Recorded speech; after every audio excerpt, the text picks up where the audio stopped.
नमस्कार दोस्तों, गुरुजी तर्कस में आपका स्वागत है। मैं विकास कुमार रावत आपको भैया उत्तर प्रदेश री एग्जाम की तैयारी करा रहा था। आप लोगों को पता है कि गुरुजी जो तर्कस है ये आपके लिए बेहतर कंटेंट ला रहा है भैया, और जो हमारे टीचर हैं वो बहुत ज़्यादा मेहनत कर रहे हैं। तो आप लोग ज़्यादा से ज़्यादा गुरुजी तर्कस चैनल से जुड़ेंगे और हमारे चैनल को लाइक करेंगे, शेयर करेंगे और सब्सक्राइब करेंगे। मैं आशा करता हूँ कि जल्द ही हम लोग उस मुकाम पे पहुँचेंगे जहाँ आप लोग देखना चाहते हैं हम लोगों को। तो मैं इसी आशा के साथ अपना जो प्रैक्टिस से मैं लाया हुआ था उसी को आगे बढ़ाते हुए हम लोग नेक्स्ट क्वेश्चन की तरफ बढ़ेंगे। और आप लोग क्या करेंगे, सबसे पहले अपना पेन और कॉपी ले लेंगे और जो मैं नोट करता चलूंगा उसको साथ में नोट करते चलेंगे। ठीक है भैया? तो सबसे पहला क्वेश्चन जो है उसको देखते हैं हम लोग। हमारा आज का नया क्वेश्चन क्या है भैया?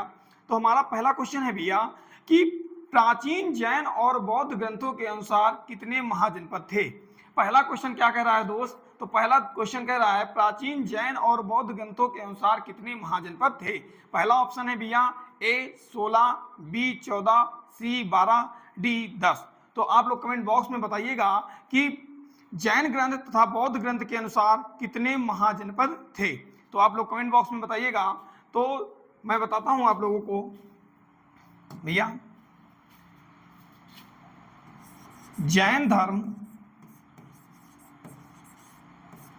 धर्म का एक पवित्र ग्रंथ था भैया। जैन धर्म का एक पवित्र ग्रंथ था जिसका नाम था भैया भगवती सूत्र। इसका क्या नाम था भैया? जिसका नाम था भगवती सूत्र। भगवती सूत्र भगवती सूत्र के अनुसार भगवती सूत्र के अनुसार भगवती सूत्र के अनुसार 16 महाजनपदों के बारे में 16 महाजनपदों के बारे में बताया गया है। कितने महाजनपदों के बारे में बताया गया है? तो 16 महाजनपदों के बारे में बताया गया है। किस ग्रंथ के अनुसार बताया गया है? तो भगवती सूत्र के अनुसार 16 महाजनपदों का वर्णन किया गया है। उसके बाद हम लोग बात करते हैं बौद्ध ग्रंथ। तो बौद्ध धर्म के अनुसार बौद्ध धर्म का एक पवित्र ग्रंथ था जिसका नाम था भैया अंगुत्तर निकाय। इसका क्या नाम था? एक ग्रंथ था, ग्रंथ का क्या नाम था? तो ग्रंथ का नाम था अंगुत्तर निकाय। कौन सा निकाय भैया? तो अंगुत्तर निकाय। अंगुत्तर निकाय अंगुत्तर निकाय के अनुसार कितने महाजनपद थे भैया? तो अंगुत्तर निकाय के अनुसार भैया 16 महाजनपदों का वर्णन किया गया है। कितने महाजनपदों का वर्णन किया गया है? तो 16 महाजनपदों का वर्णन किया गया है दोस्त। तो इसमें से कौन सा ऑप्शन सही हो जाएगा? तो प्राचीन जैन और बौद्ध ग्रंथों के अनुसार कितने महाजनपद थे भैया? तो प्राचीन जैन और बौद्ध ग्रंथों के अनुसार 16 महाजनपद थे। तो अब हम लोग बात कर लेंगे इन महाजनपदों के बारे में। तो हम लोग चर्चा करेंगे भैया 16 महाजनपदों के बारे में हम लोग चर्चा कर लेते हैं। जो 16 महाजनपद हैं यहाँ से कैसे क्वेश्चन बनते हैं उसके बारे में विस्तृत जानकारी हम लोग इकट्ठा करेंगे। तो जो मैं लिखा रहा हूँ आप लोगों को, आप लोग अपने पेन से अपनी कॉपी में लिखते रहिएगा और उसको बार बार पढ़िएगा जिससे आने वाली परीक्षा में आपको मदद मिले। इसी आशा के साथ मैं शुरू करता हूँ भैया 16 महाजनपद। 16 महाजनपद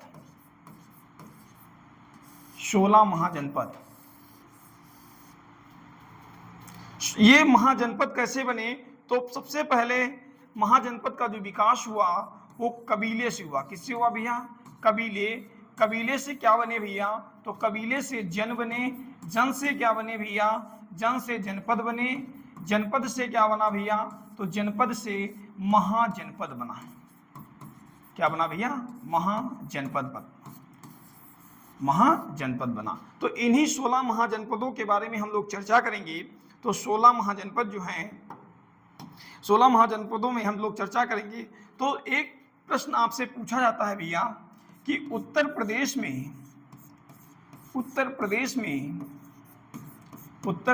में 16 महाजनपदों में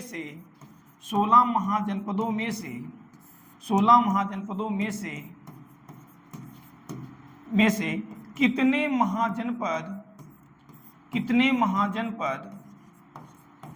महाजनपद उत्तर प्रदेश में स्थित थे? उत्तर प्रदेश में स्थित थे। 16 महाजनपदों में से कितने उत्तर प्रदेश में स्थित थे? तो इसको बताएंगे आप लोग कितने स्थित थे। तो 16 महाजनपदों में से कितने महाजनपद जो थे उत्तर प्रदेश में स्थित थे? कमेंट बॉक्स में आप लोग उत्तर कीजिएगा। तो मैं बताता हूं कि कितने थे स्थित भैया। तो 16 महाजनपदों में से 8 महाजनपद ये कहाँ स्थित थे? तो 8 महाजनपद उत्तर प्रदेश में स्थित थे। तो अब हम लोग बात करेंगे 8 महाजनपद जो उत्तर प्रदेश में स्थित थे उनके बारे में चर्चा करते हैं भैया। 8 महाजनपद जो कहाँ स्थित थे भैया? जो उत्तर प्रदेश में स्थित थे। कहाँ स्थित थे? उत्तर प्रदेश में स्थित थे। तो सबसे पहले आप लोग अपने पेन से एक डायग्राम बनाएंगे उत्तर प्रदेश का, जो मैं बना रहा हूं उसको बनाइएगा भैया।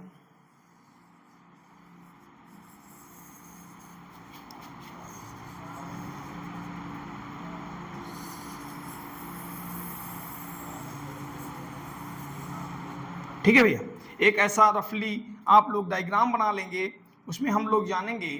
तो आप लोगों को बताते चले हम लोग कि ये वाला जो स्थान था भैया,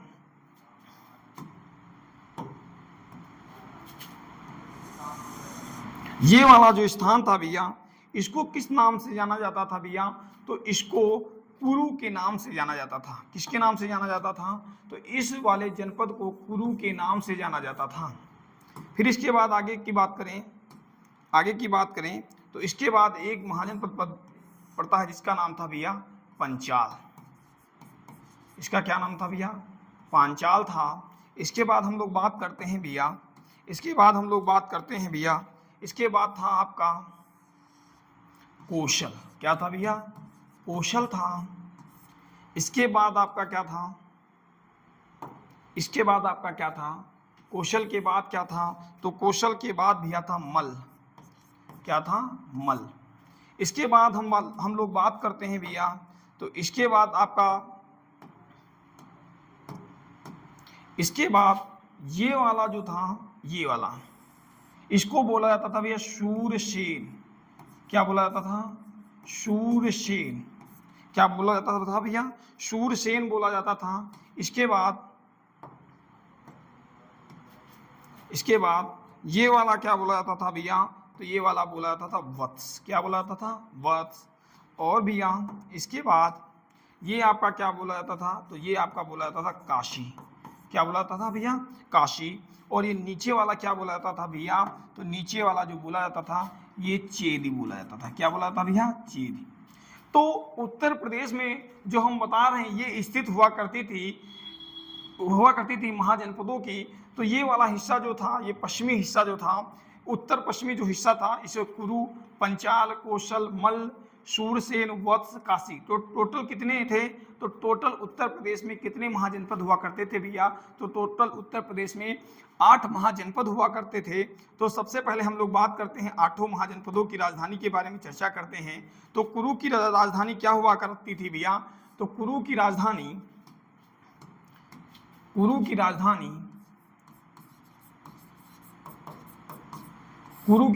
क्या हुआ करती थी? तो कुरु की राजधानी भैया इंद्रप्रस्थ हुआ करती थी। कौन सी राजधानी हुआ करती थी? तो इंद्रप्रस्थ कुरु की राजधानी हुआ करती थी। और पंचाल की राजधानी क्या हुआ करती थी? तो पंचाल की राजधानी अहिछत्र हुआ करती थी। अहिछत्र जो वर्तमान में बरेली है वो यहाँ पर स्थित था, अहिछत्र। इसके बाद भैया हम लोग बात करते हैं कौशल। कौशल की राजधानी क्या थी?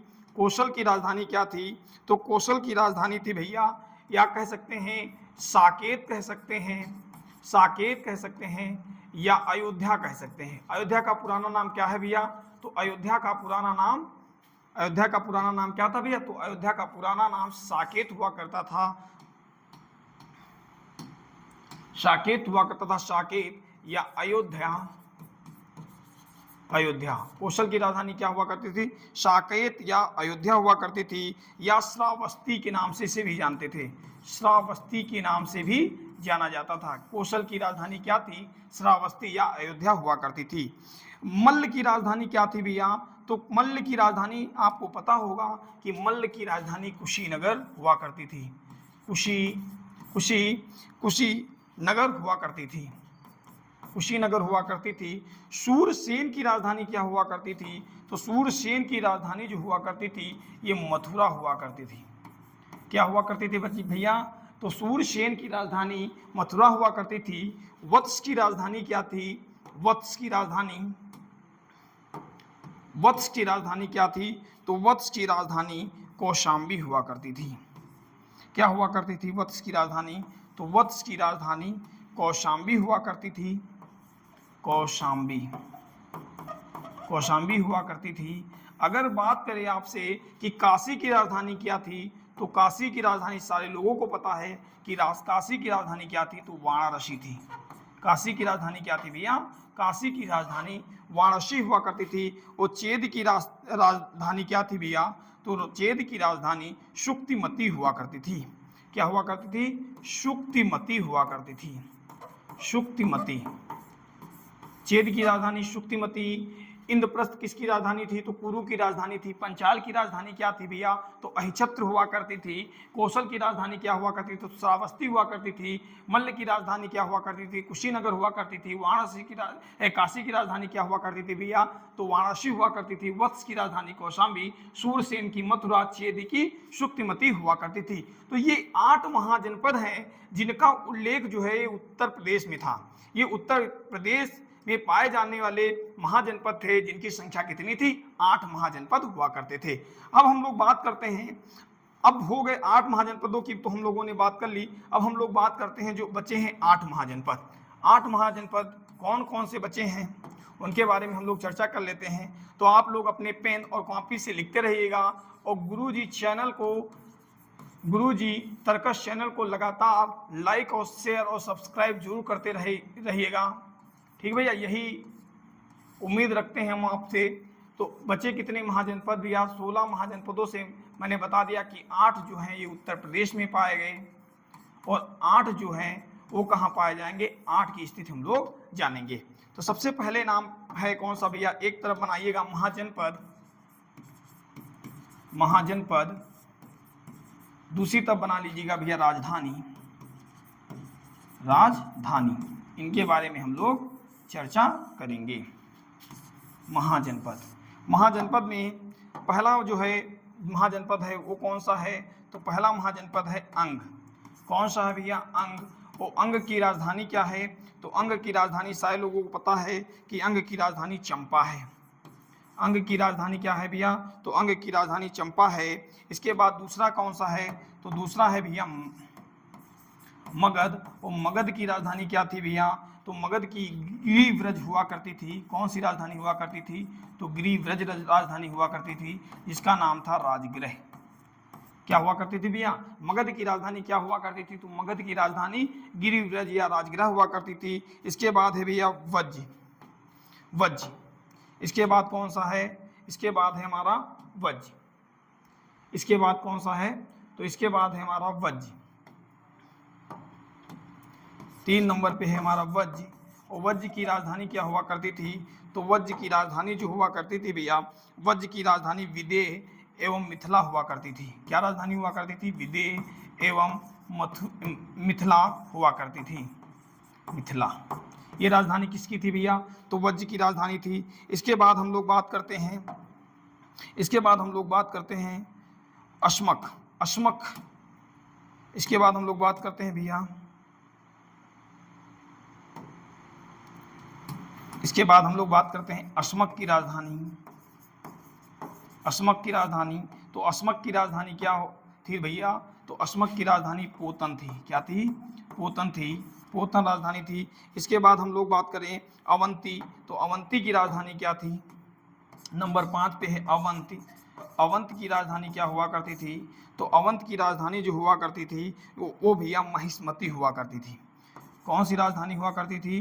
तो महिष्मती जो राजधानी हुआ करती थी, ये किसकी हुआ करती थी भैया? अवंत की राजधानी हुआ करती थी। इसके बाद है भैया गंधार, इसके बाद है 6 नंबर पे गंधार। गंधार की राजधानी क्या हुआ करती थी भैया? तो गंधार की राजधानी जो थी वो थी भैया तक्षशिला। तक्षशिला, गंधार की राजधानी क्या थी? तो तक्षशिला थी। गंधार की राजधानी क्या थी भैया? तो तक्षशिला हुआ करती थी। इसके बाद भैया है, इसके बाद है कंबोज। इसके बाद कौन सा महाजनपद है? 7 नंबर पे है कंबोज। और कंबोज की राजधानी क्या है? कंबोज की राजधानी है हाटक।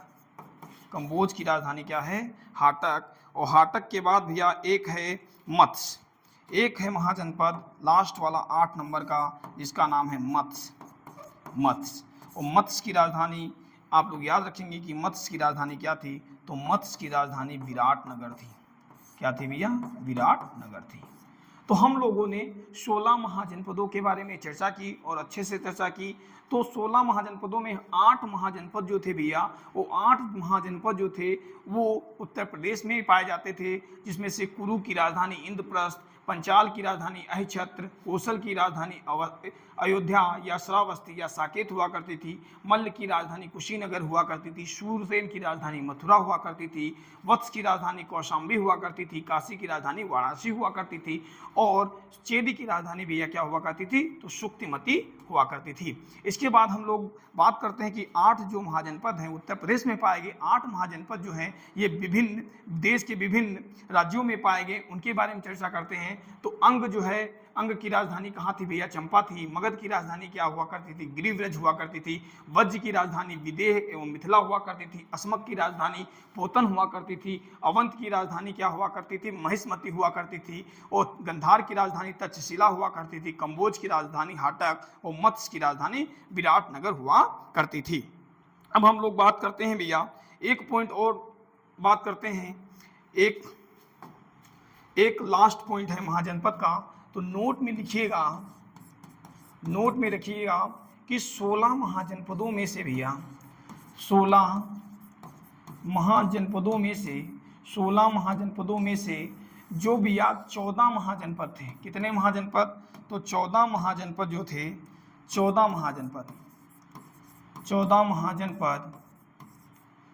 महाजनपद ये राजतंत्रात्मक थे। यहाँ पे जो व्यवस्था थी वो कैसी व्यवस्था थी? राजतंत्रात्मक शासन था। तंत्रात्मक शासन था यहाँ का, राजा के द्वारा शासन किया जाता था 14 महाजनपदों में। लेकिन 2 महाजनपद ऐसे थे। कौन कौन से 2 महाजनपद ऐसे थे? तो 2 महाजनपद थे आपके, 2 महाजनपद ऐसे थे जहाँ पर जनता का शासन होता था, जनता के द्वारा नेता चुना जाता था। तो 2 महाजनपद कौन से थे?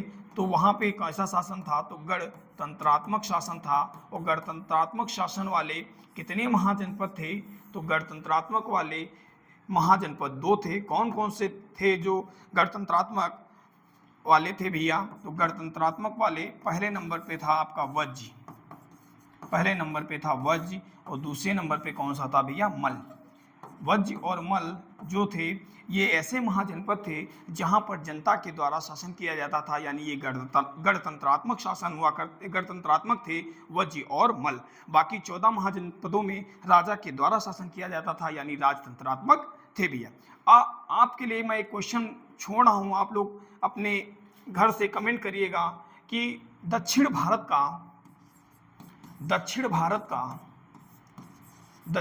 का एकमात्र महाजनपद कौन था? दक्षिण भारत का एकमात्र महाजनपद कौन सा था? आप लोग कमेंट बॉक्स में बताइएगा। ये क्वेश्चन आपके लिए है, उत्तर प्रदेश पुलिस में ये पूछा जा सकता है भैया, तो आप लोग जरूर कमेंट करेंगे। दोस्त कमेंट जरूर करते रहेंगे, अच्छे से पढ़ेंगे, अपने हाथ से नोट्स बनाएंगे ताकि आपकी तैयारी बहुत अच्छी हो सके। गुरुजी तर्कस आपके लिए प्रतिबद्ध है, उसी प्रकार आप लोग हम लोगों के साथ प्रतिबद्ध रहिए। तो बात करते हैं, पहला क्वेश्चन हो चुका है हमारा। तो पहला क्वेश्चन जो था भैया, प्राचीन जैन और बौद्ध ग्रंथों के अनुसार कितने महाजनपद थे? तो प्राचीन बौद्ध धर्म और जैन धर्म के अनुसार 16 महाजनपद हुआ करते थे। अब हम लोग बात करते हैं नेक्स्ट क्वेश्चन की। तो नेक्स्ट क्वेश्चन है हमारा भैया, बहुत बढ़िया शानदार क्वेश्चन है, पेपर में पूछा जाने वाला क्वेश्चन है। आप लोग बताइएगा, निम्नलिखित में से कौन सी फसल खरीफ की फसल नहीं है। बहुत अच्छा क्वेश्चन है। निम्नलिखित में से कौन सी फसल खरीफ की फसल नहीं है। पहला ऑप्शन है सोयाबीन, बी ऑप्शन है गेहूं, सी ऑप्शन है मूंगफली, डी ऑप्शन है मक्का। तो आप लोगों को बताना है कि इसमें से कौन सा ऑप्शन सही है। तो सबसे पहले हम लोग फसलों के बारे में चर्चा कर लेते हैं। सबसे पहले हम लोग किसके बारे में चर्चा करेंगे, तो भारत की फसलों के बारे में हम लोग चर्चा करेंगे। भारत की फसलों के बारे में हम लोग चर्चा करेंगे। भारत की फसल, भारत की फसल, भारत में कितने प्रकार की फसल देखने को मिलती है भैया। तो भारत में 3 प्रकार की फसलें देखने को मिलती हैं। कितने प्रकार की फसलें, तो 3 प्रकार की फसलें देखने को मिलती हैं। 3 प्रकार की कौन कौन सी फसलें हैं भैया। तो पहला है आपका कौन सी फसल है। तो आप लोग एक चार्ट बना लीजिएगा, चार्ट के अनुसार पढ़ेंगे तो आपको समझ में बहुत ज़्यादा जल्दी आएगा। आप लिखेंगे फसल, दूसरी तरफ लिखेंगे भैया बुआई, कब बोया जाता है। फिर बना लीजिएगा भैया कटाई, कटाई। फिर कौन कौन सी फसल है भैया, फसलें, और भैया मौसम, मौसम। ठीक है, मौसम। आप लोग ये बना लीजिएगा एक चार्ट।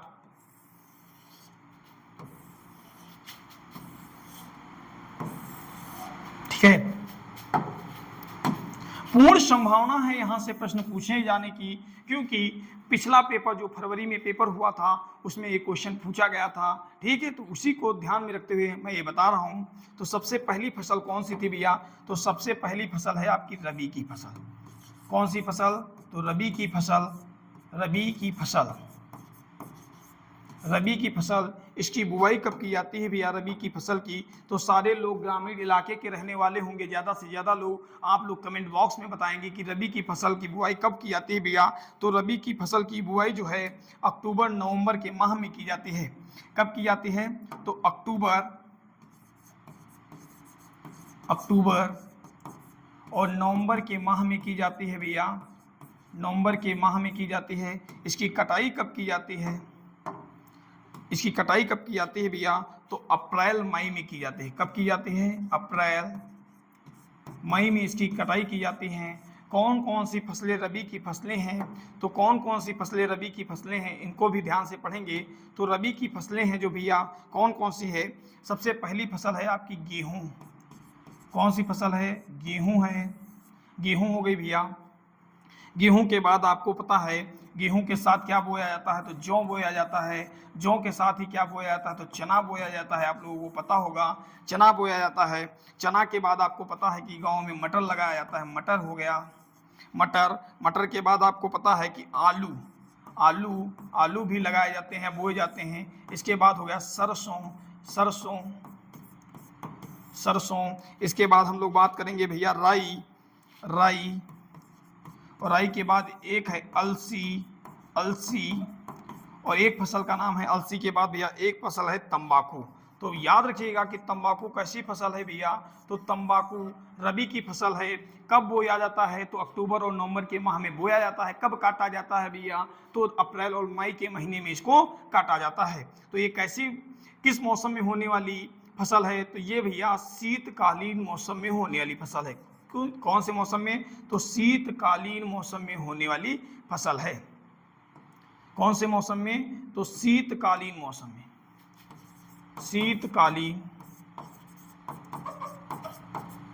शीतकालीन मौसम में होने वाली फसल है। इसके बाद हम लोग बात करते हैं भैया, इसके बाद हम लोग बात करते हैं, आप लोग नोट जरूर करते रहिएगा जिससे मुझे भी आसानी हो आपको पढ़ाने में, और आपका जब पेपर हो तो आप अच्छे से पढ़ सके, आपका रिवीजन हो सके। आप लोग पढ़ते जरूर रहिएगा भैया, ठीक है, आप लोग पढ़ते जरूर रहिएगा।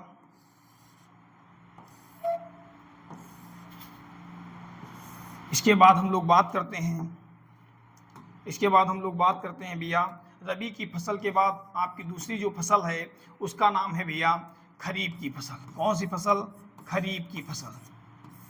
खरीफ फसल ये किस माह में लगाई जाती है भैया? तो खरीफ की जो फसल है ये कब लगाई जाती है या इसकी बुआई कब की जाती है? तो जून और जुलाई के महीने में इसकी बुआई की जाती है। जून और जुलाई के महीने में इसकी बुआई की जाती है। और इसकी कटाई कब की जाती है भैया? तो सितंबर और अक्टूबर के महीने में इसकी कटाई की जाती है।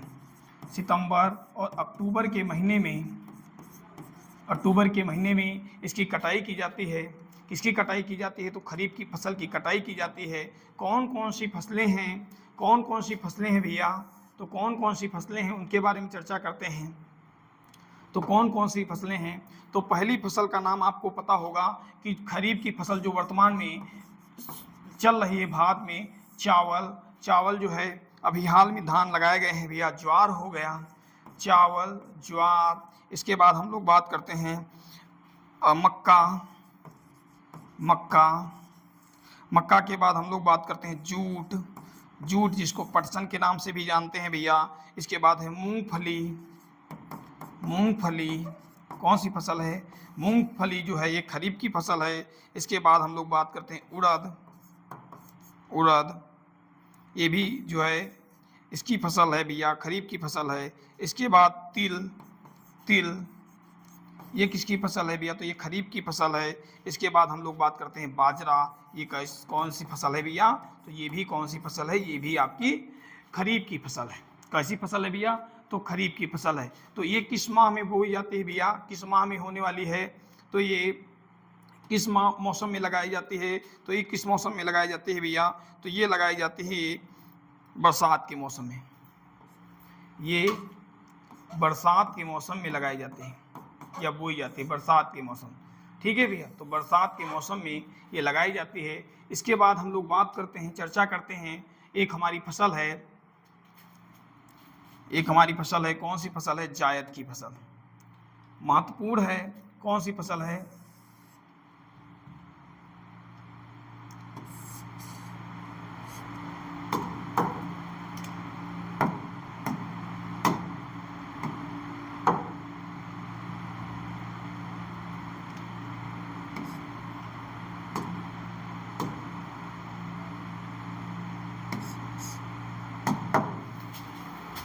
एक मिनट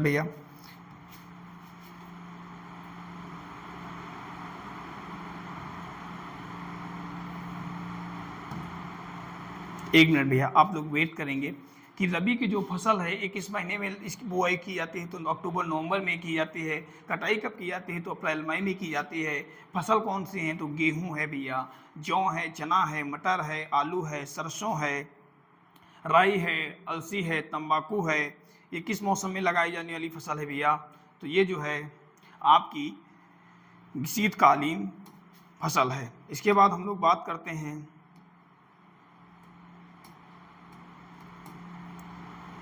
इसके बाद हम लोग बात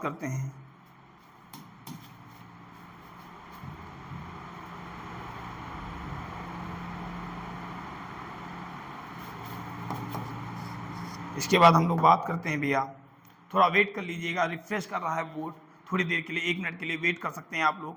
ठीक है भैया।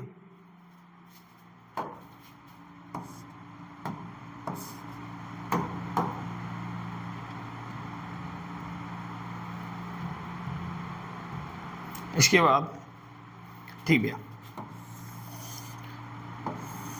असुविधा के लिए भैया खेद है क्योंकि बोर्ड जो है ये फंस गया था। ठीक है, कुछ टेक्निकल प्रॉब्लम आ गई थी उसके लिए। ठीक है, असुविधा के लिए खेद है। इसके बाद हम लोग बात करेंगे कौन सी फसल है? तो 3 नंबर पे है भैया जायद की फसल। और जायद की फसल आप लोगों को पता है कि जायद की फसल की बुआई कब की जाती है? तो जब भैया क्या होता है, जब रबी की फसल की कटाई होती है उसके बाद जो है इसकी बुआई शुरू होती है। तो अप्रैल और मई के महीने में अप्रैल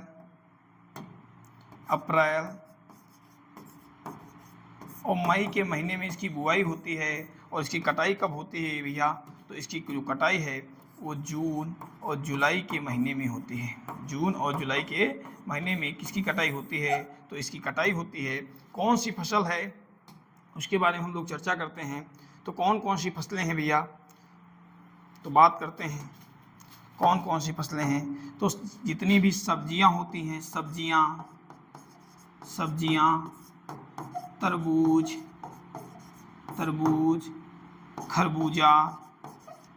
खरबूजा, खीरा, ककड़ी आदि। और ये किस मौसम में लगाए जाते हैं भैया? तो ये ग्रीष्मकालीन के मौसम में लगाए जाते हैं। कौन से मौसम में लगाए जाते हैं? तो ग्रीष्मकालीन मौसम में लगाए जाती हैं। तो आशा करता हूँ कि जो मैंने फसल के प्रकार बताए हैं आपको याद हो गए होंगे। रबी की फसल, खरीफ की फसल और जायद की फसल। तो हमारा क्वेश्चन क्या कह रहा था? तो हम पीछे चलते हैं भैया। निम्नलिखित में से कौन सी फसल खरीफ की फसल नहीं है? तो निम्न में से जो भैया है खरीफ की फसल कौन सी नहीं है? तो आप लोग कमेंट बॉक्स में बताएंगे कि खरीफ की फसल कौन सी नहीं है। तो खरीफ की फसल जो कौन सी नहीं है? तो खरीफ की फसल भैया गेहूं की फसल नहीं है, क्योंकि जो गेहूं की फसल है ये कौन सी फसल है? तो ये आपकी रबी की फसल है। रबी की फसल है। बाकी जो आपकी फसल है सोयाबीन, मक्का, ये कौन सी फसल है भैया? तो ये आपकी खरीफ की फसल है। कौन सी फसल है? खरीफ की फसल है। इसको भी याद रखिएगा। तो कौन सा ऑप्शन सही हो गया भैया? तो बी वाला ऑप्शन सही है, करेक्ट है। कौन सा ऑप्शन सही है भैया? बी। खरीफ की फसल कौन सी नहीं है? तो गेहूं नहीं है। नेक्स्ट क्वेश्चन की बात करते हैं हम लोग। तो नेक्स्ट क्वेश्चन है हमारा भैया, निम्नलिखित में से कौन सा बंदरगाह भारत का सबसे बड़ा कंटेनर बंदरगाह है? आप लोग कमेंट बॉक्स में जरूर बताइएगा कौन सा आंसर सही है। निम्नलिखित में से कौन सा बंदरगाह भारत का सबसे बड़ा कंटेनर बंदरगाह है? पहला है न्यू मैंगलोर बंदरगाह, बी कांडला बंदरगाह, सी कोची बंदरगाह, डी जवाहरलाल नेहरू बंदरगाह। आप लोग कमेंट बॉक्स में जरूर बताएंगे कौन सा आंसर सही है। इसके बाद हम लोग चर्चा करते हैं प्रमुख बंदरगाहों के बारे में। हम लोग चर्चा करेंगे किसके बारे में? तो प्रमुख बंदरगाहों के बारे में चर्चा करते हैं। प्रमुख बंदरगाह, एक क्लास में सारे बंदरगाह को समाप्त कर रहे हैं, एक क्लास में सारी फसल को समाप्त कर रहे हैं, एक क्लास में हम 16 महाजनपदों के बारे में बताकर खत्म कर रहे हैं। तो आप लोगों को बहुत कुछ दिया जा रहा है। ये क्वेश्चन जरूर आपको देखने में कम लग रहे होंगे, लेकिन जो कंटेंट दिया जा रहा है लगभग 100 क्वेश्चनों के बराबर ये कंटेंट दिया जा रहा है। आपसे आशा यही करता हूं कि आप लोग ज्यादा से ज्यादा गुरुजी तर्कस चैनल से जुड़ेंगे, लाइक करेंगे और इसको शेयर करेंगे, ठीक है। और दोस्तों में जरूर बताते रहिएगा कि एक नया चैनल शुरू हुआ है गुरुजी तर्कस, जो पूरी तरीके से प्रतिबद्ध है। किसके लिए? तो पूरी तरीके से प्रतिबद्ध है आपके लिए। आप लोग जरूर बताइएगा कमेंट बॉक्स में कि कैसा लग रहा है आपको कंटेंट जो दिया जा रहा है, वो कैसा दिया जा रहा है, अच्छा दिया जा रहा है कि खराब दिया जा रहा है। आप लोग बड़े बड़े चैनलों को तो जरूर देखते होंगे, लेकिन इस छोटे से चैनल को जरूर देखिएगा एक बार, ठीक है। कंटेंट में कमी हो तो आप लोग कमेंट बॉक्स में बताइएगा कि ये कंटेंट सही नहीं, मैं कोशिश करूंगा और अच्छा कंटेंट लाने की, ठीक है भैया। तो आशा यही करता हूं कि आप लोग कमेंट जरूर करेंगे। अब बात करते हैं हम लोग प्रमुख बंदरगाह। तो प्रमुख बंदरगाह कितने हैं भारत में? प्रमुख बंदरगाह जो है भारत में प्रमुख बंदरगाह कितने हैं? प्रमुख बंदरगाह जो हैं, प्रमुख बंदरगाह उनकी संख्या कितनी है? तो प्रमुख बंदरगाहों की संख्या जो है, बंदरगाह जो है वो कितने हैं? वो भैया 13 हैं। कितने हैं भैया? 13 बंदरगाह हैं। 13 बंदरगाह हैं। अब इन 13 बंदरगाहों के बारे में हम लोग चर्चा करेंगे, विस्तृत चर्चा करेंगे बंदरगाहों के बारे में, ठीक है भैया। आगे बढ़ते हैं, देखते हैं भैया। आप लोग अपनी कॉपी पर एक रफली प्रायद्वीपीय भारत का चित्र बनाएंगे। किसका चित्र बनाएंगे भैया? तो प्रायद्वीपीय भारत का चित्र बनाएंगे। कैसे चित्र बनाएंगे? तो हम बना रहे हैं, आप लोग बनाइएगा।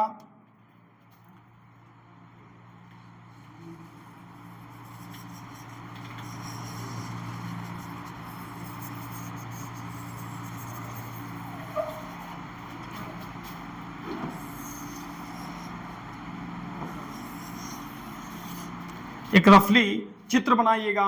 आशा करता हूं कि जो मैं बता रहा हूं बंदरगाहों के बारे में आपको समझ में आएगा, ठीक है। तो आप लोग चित्र भी बनाइएगा, अच्छे से ध्यानपूर्वक चित्र बनाइएगा।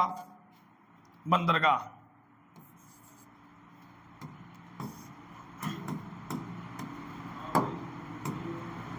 बंदरगाह,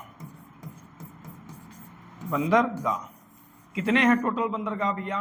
तो टोटल बंदरगाहों की संख्या मतलब जो भारत सरकार के अंतर्गत आते हैं तो कितनी है? 13 है। और इनके बारे में हम लोग चर्चा करेंगे। तो इधर का जो हिस्सा होता है पूर्वी, तो इसको बुलाता है भैया, इस हिस्से को क्या बुलाता है? तो इस हिस्से को बोला जाता है बंगाल की खाड़ी। क्या बुलाता है भैया? इसको बुलाता है क्या? बंगाल की खाड़ी। बंगाल की खाड़ी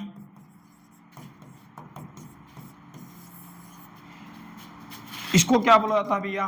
तो इसको बोला जाता है अरब सागर। क्या बोला जाता है भैया? अरब सागर। अरब सागर। अरब सागर।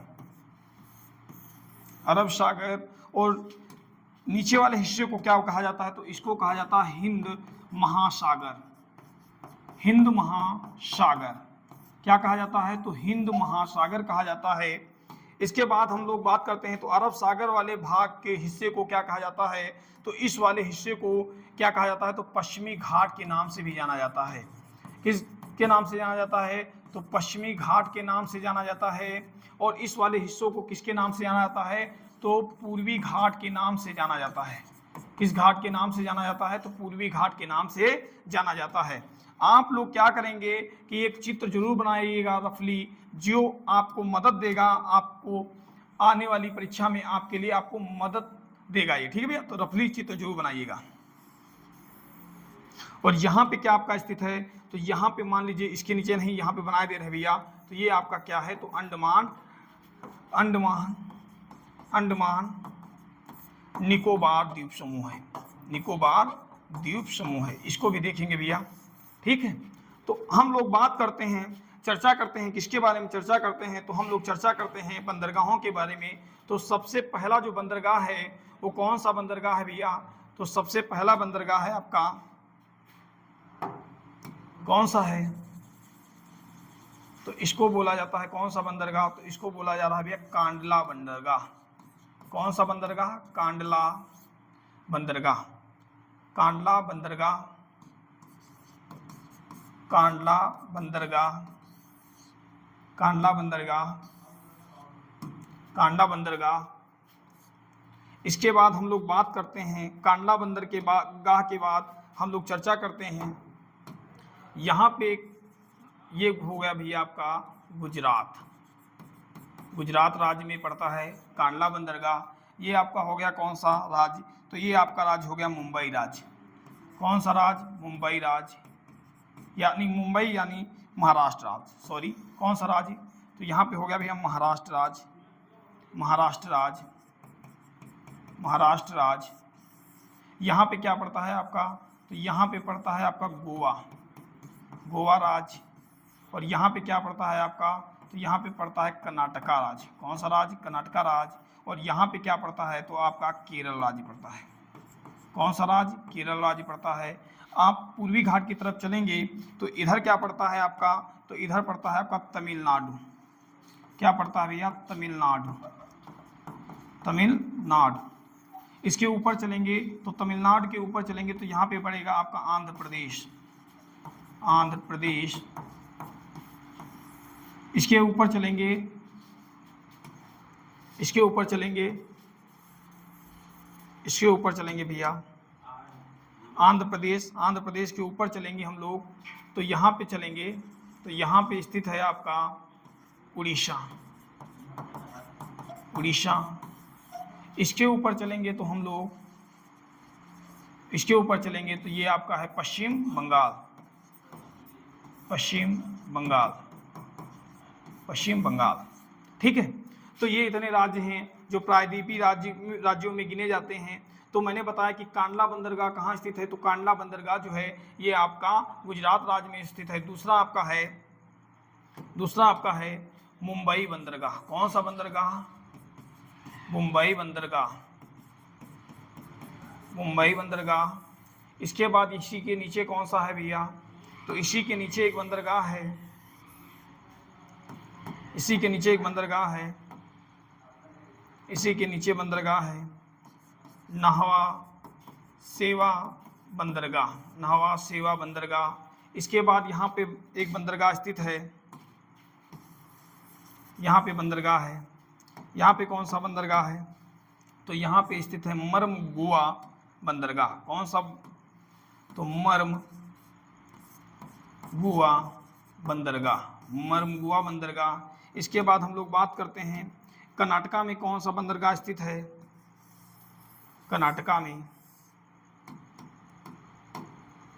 कर्नाटका में कौन सा बंदरगाह स्थित है? तो कर्नाटका में है न्यू मैंगलोर बंदरगाह। कौन सा? तो न्यू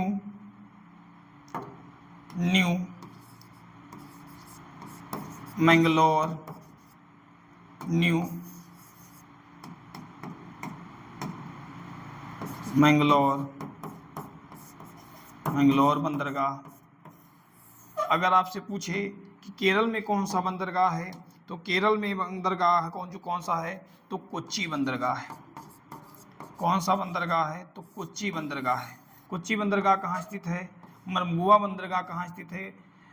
नाहवा सेवा बंदर कहाँ स्थित है? तो ये सारे देखेंगे। और तमिलनाडु में सबसे अधिक 3 बंदरगाह स्थित हैं। कौन कौन से 3 बंदरगाह स्थित हैं? तो सबसे पहले नंबर पे हम लोग बात करते हैं कौन सा बंदरगाह स्थित है। तो सबसे पहले बंदरगाह जो है एन्नौर बंदरगाह। एन्नौर बंदरगाह। दूसरे नंबर पे कौन सा बंदरगाह है? दूसरे नंबर पे कौन सा बंदरगाह है? तो दूसरे नंबर पे एन्नौर के बाद कौन सा बंदर है? चेन्नई बंदरगाह। कौन सा है भैया? चेन्नई बंदरगाह है। चेन्नई बंदरगाह। इसके बाद हम लोग बात करते हैं तो यहाँ पे कौन सा बंदरगाह है? तो तूतीकोरिन बंदरगाह है। कौन सा बंदरगाह है? तो तूतीकोरिन बंदरगाह। कौन सा? तूतीकोरिन बंदरगाह है। आंध्र प्रदेश में कौन सा बंदरगाह स्थित है? तो आंध्र प्रदेश में कौन सा बंदरगाह स्थित है भैया? तो आंध्र प्रदेश में विशाखापट्टनम बंदरगाह है। कौन सा है? तो विशाखापट्टनम बंदरगाह स्थित है। कौन सा स्थित है? विशाखापट्टनम बंदरगाह स्थित है। और उड़ीसा में कौन सा बंदरगाह स्थित है? तो उड़ीसा में एक बंदरगाह है जिसका नाम है पारादीप बंदरगाह। कौन सा बंदरगाह? तो पाराद्वीप बंदरगाह स्थित है। अगर आपसे बात करता है पारादीप, पश्चिम बंगाल में कौन सा बंदरगाह स्थित है? तो पश्चिम बंगाल में कोलकाता बंदरगाह स्थित है। कौन सा बंदरगाह स्थित है? कोलकाता बंदरगाह स्थित है। तो ये रही बात आपकी, कौन सी बात रही? तो ये बंदरगाहों की बात रही जो भारत सरकार के अंतर्गत आते हैं। कौन कौन से 13 बंदरगाह आते हैं। और एक बंदरगाह आपका बच गया है। कौन सा बंदरगाह बच गया है? तो एक बंदरगाह आपका है अंडमान निकोबार में, जिसे बोला जाता है पोर्ट ब्लेयर बंदरगाह। पोर्ट ब्लेयर बंदरगाह। कौन सा बंदरगाह? पोर्ट ब्लेयर बंदरगाह। तो टोटल बंदरगाहों की संख्या कितनी है? तो टोटल बंदरगाहों की जो संख्या है वो कितनी है? तो पहले नंबर पे 1, 2, 3, 4, 5, 6, 7, 8 और आपका कौन सा? 9। और ये पे यहाँ पे है भैया 10, यहाँ पे है आपका 11, यहाँ पे है 12 और यहाँ पे कौन सा भैया? 13। तो टोटल बंदरगाहों की संख्या कितनी है? तो टोटल बंदरगाहों की संख्या कितनी है? 13 है। तो आपसे क्वेश्चन पूछा गया था, कौन सा क्वेश्चन पूछा गया था? अभी बताता हूँ कि कौन सा क्वेश्चन पूछा गया था। तो आप लोगों से ये क्वेश्चन पूछा गया है, आप लोग उत्तर दीजिएगा। भारत का सबसे बड़ा बंदरगाह कौन सा है? भारत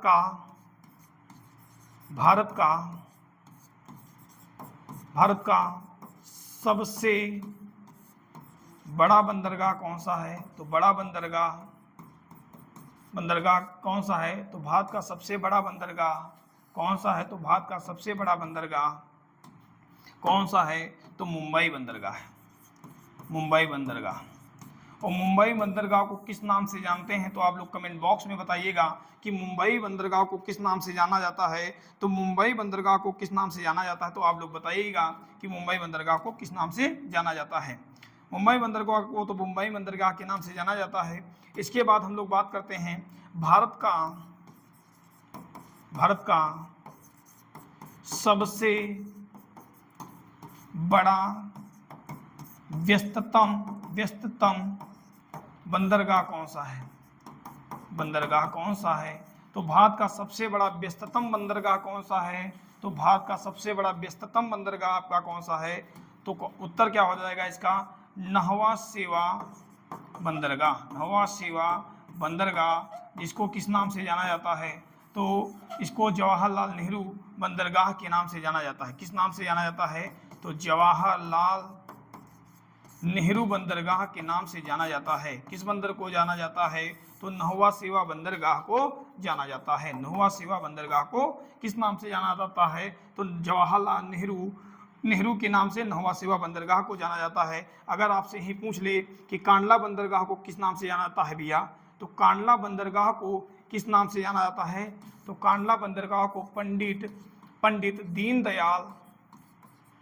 दीनदयाल उपाध्याय बंदरगाह के नाम से जाना जाता है। तो पंडित दीनदयाल उपाध्याय बंदरगाह के नाम से किसको जाना जाता है? तो पंडित दीनदयाल उपाध्याय बंदरगाह को कांडला बंदरगाह के नाम से जाना जाता है। कांडला बंदरगाह कहाँ स्थित है भैया? तो कांडला बंदरगाह गुजरात में स्थित है। मुंबई बंदरगाह कहाँ स्थित है? तो महाराष्ट्र में स्थित है। नौवा सेवा बंदरगाह कहाँ स्थित है? तो ये आपका मुंबई में स्थित है। इसके बाद अगर मरमुगुआ कहाँ स्थित है? तो गोवा में स्थित है। न्यू मंगलोर बंदरगाह कहाँ स्थित है? तो कर्नाटका में स्थित है। कोच्चि बंदरगाह कहाँ स्थित है? तो ये केरल में स्थित है। अगर आपसे पूछ ले एन्नौर बंदरगाह कहाँ स्थित है? तो तमिलनाडु में स्थित है। अगर चेन्नई बंदरगाह की बात करें तो तमिलनाडु में स्थित है। अगर तूतीकोरिन की बात करें तो कहाँ स्थित है भैया? तो तूतीकोरिन भी तमिलनाडु में स्थित है। इसके बाद हम लोग बात करते हैं आंध्र प्रदेश में कौन सा बंदरगाह है? तो आंध्र प्रदेश में जो है विशाखापट्टनम बंदरगाह है। अगर आपसे पूछ लेते हैं कि उड़ीसा में कौन सा है? तो उड़ीसा में पारादीप बंदरगाह है। अगर आपसे पूछ लेता है कोलकाता में कौन सा बंदरगाह है?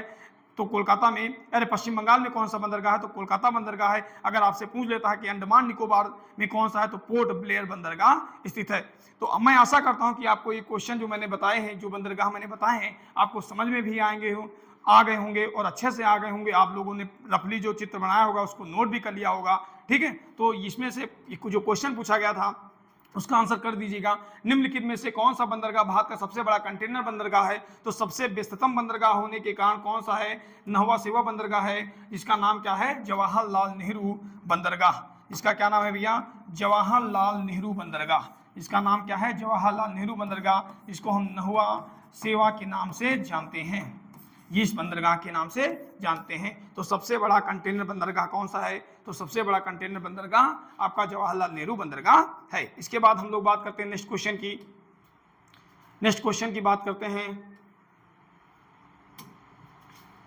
बहुत बढ़िया क्वेश्चन है, पेपर में छपने वाला क्वेश्चन है, आ सकता है, पूर्ण संभावना है। ठीक है, तो आप लोग बताइएगा निम्नलिखित में से किस घटना के कारण गांधी जी ने 1922 में असहयोग आंदोलन स्थगित कर दिया था? पहला ऑप्शन है ए बंगाल का विभाजन, बी लाला लाजपत राय लाठीचार्ज घटना, सी चौरी चौरा घटना, डी जलियांवाला बाग नरसंहार। तो आप लोग बताइए किस घटना के कारण महात्मा गांधी ने असहयोग आंदोलन को स्थगित कर दिया था या बंद कर दिया था? आप लोग कमेंट बॉक्स में जरूर बताइएगा। मैं बताता हूं कि असहयोग आंदोलन की शुरुआत कब हुई थी। आप लोगों को मैं बता देता हूं। बंगाल विभाजन की मैं बात करता हूं भैया। तो बंगाल विभाजन जो हुआ ये 1905 की घटना है। कब की घटना है भैया? तो 1905 में कौन सी घटना घटी थी? तो बंगाल विभाजन घटा था। किसके समय? तो उस समय वायसराय हुआ करता था लॉर्ड कर्जन। कौन हुआ करता था? Lord Curzon. और लॉर्ड कर्जन के समय ही जो आपका बंगाल था उसको दो भागों में बांट दिया गया था, एक पश्चिमी बंगाल और एक पूर्वी बंगाल के नाम से इसको बांट दिया गया था। बंगाल विभाजन कब रद्द किया गया? तो बंगाल विभाजन कब रद्द किया गया? बंगाल विभाजन रद्द कब किया गया भैया? तो बंगाल विभाजन 1911 में रद्द किया गया। किसके समय रद्द किया गया? तो कौन वायसराय था भैया? तो उस समय वायसराय था लॉर्ड हार्डिंग। कौन वायसराय था भैया? तो लॉर्ड हार्डिंग के समय किसको रद्द किया गया? तो भैया बंगाल विभाजन को रद्द किया गया। किसके समय रद्द किया गया? तो बंगाल विभाजन को तो लॉर्ड हार्डिंग के समय 1911 में बंगाल विभाजन को रद्द किया गया। अगर आपसे पूछे कि लाला लाजपत राय लाठीचार्ज घटना कब हुई थी? तो लाला लाजपत राय जो थे ये साइमन कमीशन का विरोध कर रहे थे। किसका विरोध कर रहे थे भैया? साइमन कमीशन का विरोध कर रहे थे। तो साइमन कमीशन क्या था भैया? तो साइमन कमीशन था जो 1919 में मॉन्टेग्यू चेम्सफोर्ड सुधार अधिनियम आया था।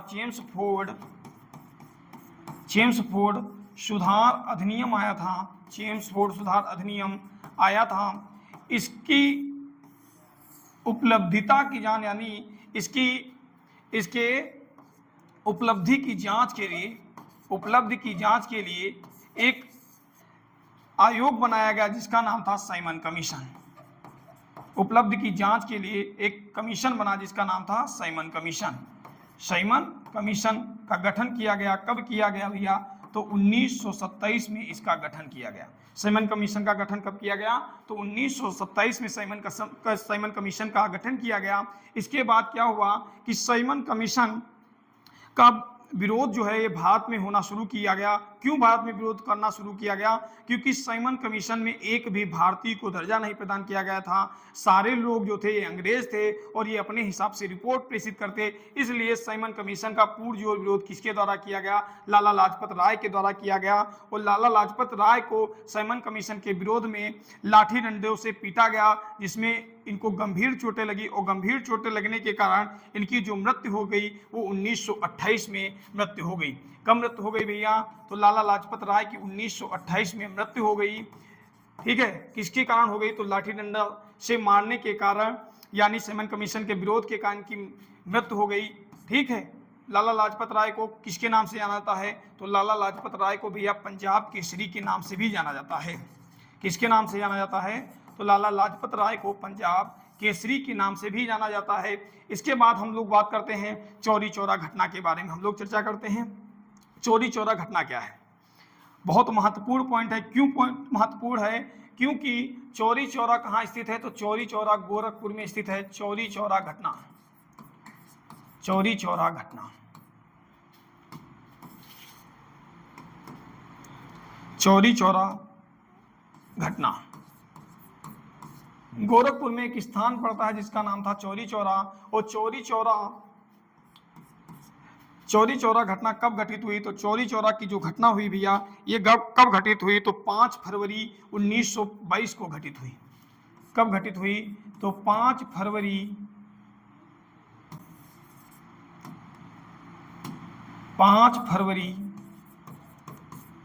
1922 को चौरी चौरा की घटना घटित हुई। किसकी घटना घटित हुई भैया? तो चौरी चौरा की घटना घटित हुई। क्यों घटित हुई? कि एक किसान, मतलब क्या हुआ कि किसानों के द्वारा शांति प्रिय ढंग से क्या किया जा रहा था? शांति प्रिय ढंग से जुलूस निकाला जा रहा था। क्या निकाला जा रहा था? जुलूस निकाला जा रहा था। जुलूस निकाला जा रहा था। जुलूस निकाला जा रहा था। किसानों के द्वारा शांति प्रिय ढंग से जुलूस निकाला जा रहा था। यानी असहयोग आंदोलन के दौरान किसानों के द्वारा शांति प्रिय ढंग से जुलूस निकाला जा रहा था। और उस जुलूस में लाठीचार्ज, उस जुलूस में गोली चलाने का आदेश दे दिया गया अंग्रेजों की तरफ से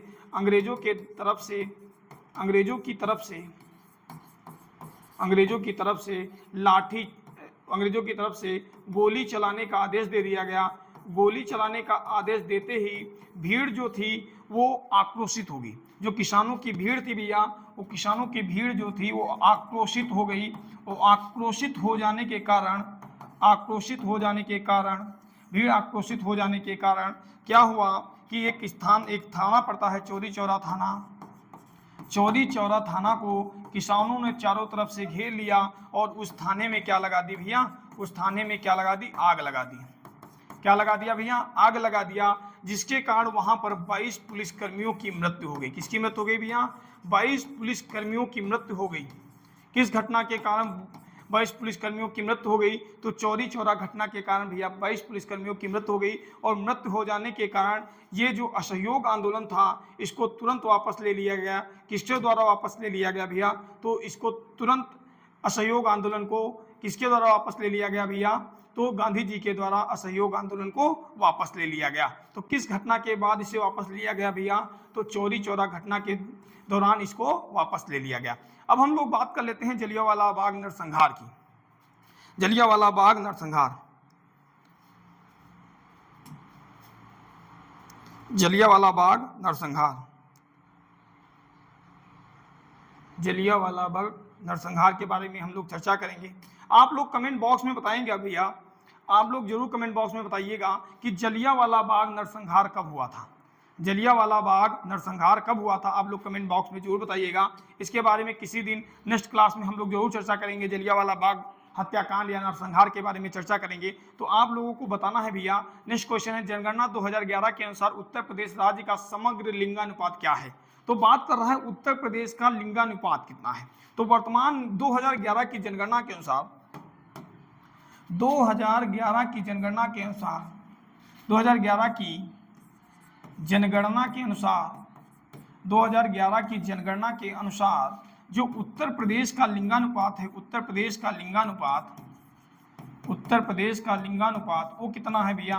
तो उत्तर प्रदेश का जो लिंगानुपात है तो वो कितना है भैया? तो उत्तर प्रदेश का लिंगानुपात है 212 महिलाएं और 1000 पुरुष।